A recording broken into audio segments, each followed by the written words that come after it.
Hello guys, అందరూ ఎలా ఉన్నారు? నిన్న పవర్మాటిక్ ప్లస్ మిక్సీ తీసుకున్నాం అని చెప్పాను కదా. ఇది 2-in-1 మిక్సీ అనమాట. ఇది ఎంత పడింది, ఎలా యూస్ చేయాలన్నది డీటెయిల్గా చెప్తాను, చూసేసేయండి. సో ఇక్కడ కనిపిస్తుంది చూసారు, ఇది నార్మల్గా ఇలా యూస్ చేసుకోవచ్చు, జ్యూసెస్ చేసుకోవచ్చు. మనకి క్యారెట్ బీట్రూట్ కావాలి అనుకుంటే దానిని మనం ఎలా ఫిక్స్ చేసుకోవాలి ఏంటన్నది ఇప్పుడు డీటెయిల్గా చూపిస్తాను చూడండి.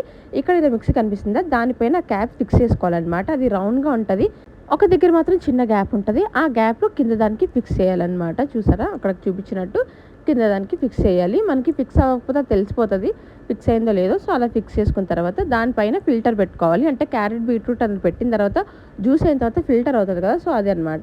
ఫిల్టర్ పెట్టుకోవాలి. ఇప్పుడు సైడ్ ఫిక్స్ చేసుకోవాలి. సైడ్ దేనికంటే అందులో వేస్టేజ్ పడుతుంది, మనం క్యారెట్ బీట్రూట్ చేసిన వేస్టేజ్ అంతా అందులోనే పడుతుంది అనమాట. So final part cap fix చేసేసుకుంటే అయిపోయినట్టే. ఇదేనండి మిక్సీ. ప్రతి జ్యూస్ షాప్స్లో కూడా యూస్ చేసేది ఇదే, సుజాత కంపెనీది. చాలా బాగా యూజ్ అవుతుంది, అసలు ఎలాంటి కంప్లైంట్స్ కూడా రాదు. మాకైతే ఇది 7,000 రూపీస్ది 5,900కి వచ్చింది. ఇది మేము బాంబే గ్యాస్ లిస్ట్లో తీసుకున్నాము. సో ఇదండి పవర్మాటిక్ ప్లస్ మిక్సీ కోసము. ఇంకేదైనా డౌట్ ఉంటే నాకు కింద కామెంట్ చేయండి. అంతవరకు love you all, by by, Tata, take care.